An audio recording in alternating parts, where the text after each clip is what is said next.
Sentimental value sa akin yung kanta.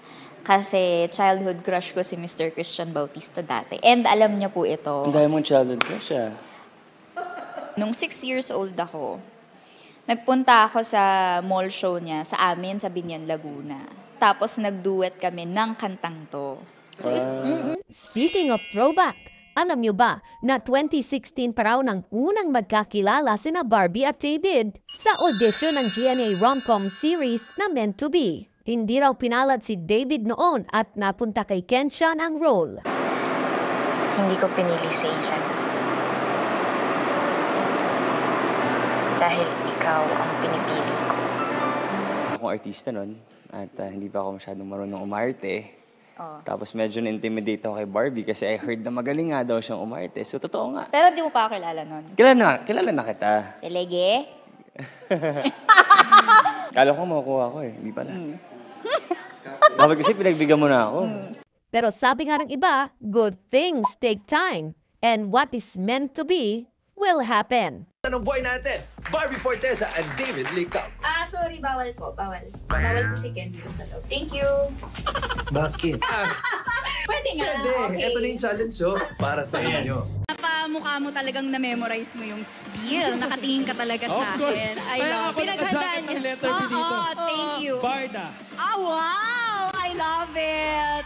David Licao and Barbie Forteza! Naku, Derek at Ken, kayang-kaya namin yung pouty lips na yan. Lalong-lalo na tong partner ko. Tinan mo, pakita mo nga yung pouty lips mo sa kanila. Okay ba? Patingin. So, gusto mo ba pag nakapink ako? Oo, tsaka yung medyo... Medyo ano? Sige na, sabi mo ka na mahiya. Tayo-tayo lang to.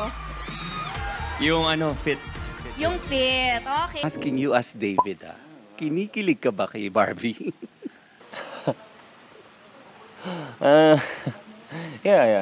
Kinikilig ako. Can you expound on that? Well, siguro kapag... You're blushing. I don't want to talk about these stuff, but... Yung mga eksena rin kasi namin medyo... Kumbaga, kailangan namin maging sweet, ganyan. So, syempre, tao rin naman tayo. Kasi when you're acting, you're actually feeling things eh. You're supposed to feel things. Yes. And I think Para na... authentic. Yeah, oo. Parang Miss Cupid, kumbaga. Match mo naman ako. May iba ka bang gusto? Dito na eh. Naloka nga ako kasi bigla siyang nag-send sa akin ng picture. Ng kotse ko. Tapos tinanong niya sa akin, car mo ba to? Kasi nakapark ako dun sa labas nung building. Tapos nung paglabas ko ng car, nakita ko yung car ni Barbie. So, ayun, picturean ko and sent it to Barbie. So, yun nga, nagulat So, ako hindi siya. mo talaga ako pinuntahan. Nagkataon lang. Parang na-feel ko na nandun ka Na-feel kasi. mo. Galing mo naman. Mr. Perfect nga siya. Actually, mabait yung mom ni Barbie. Very welcoming naman siya. Kumusta na nga ba ang bakasyon ni Barbie sa Amerika? Ang sarap, grabe. Tagal nga nun. So, Parang naging short yun. kung makatagal ka naman. Miss na miss? Okay. Actually, papakasal. Parang gusto na kitang pakasalan. Ganon. Bakit ka nahihiya? Sabi niya sa akin, yes. Understood na yun. Sinuot na yung sing-sing eh. Sinusuot niya na nga yung sing-sing, hindi ba ako nag-iiyas eh. Assuming. Tikim naman ng Kuya Korea. Kasi Diyos ko punta naman ka sa naman. tagal nating magkatrabaho. Hindi ko naman natitikman yung... Nahihiya lang talaga akong invite ka doon. Pupunta ka ba pag in-invite kita? Oo, libre ah. Sige, ako Kasi bahala. sila Wancho yung pinagbabayad mo eh. Hindi, syempre, iba yun.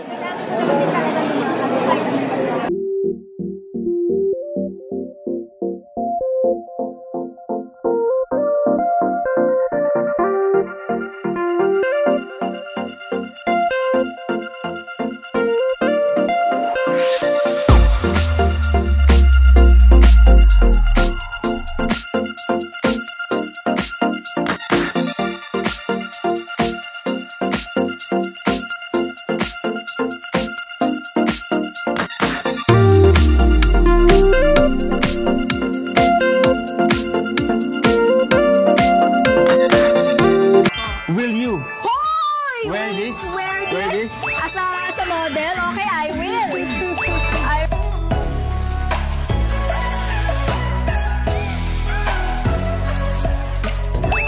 And baby, pakibasa nga. Hoy, Barbie! Barbie! Sorry. Barbie nga! Mine lang. Can you be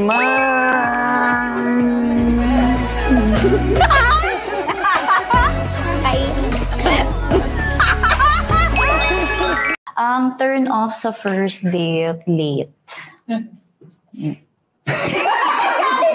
Turn on nyo pag first date? Siguro yung hindi nag-take advantage on the first date.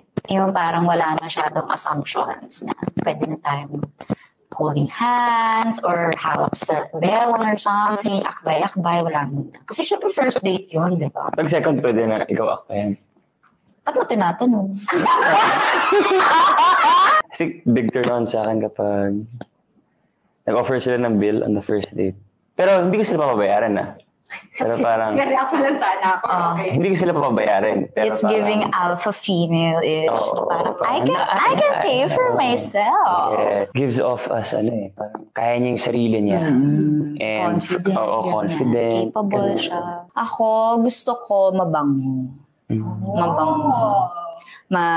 Ma-perfume, mabango ang hininga, mabango ang kamay, malinis, maputi, ganyan. Malinis lang. Ayoko nang may facial hair, ayoko nang maggulo masyado yung buhok or ganyan. Basta mukhang malinis lang, gano'n.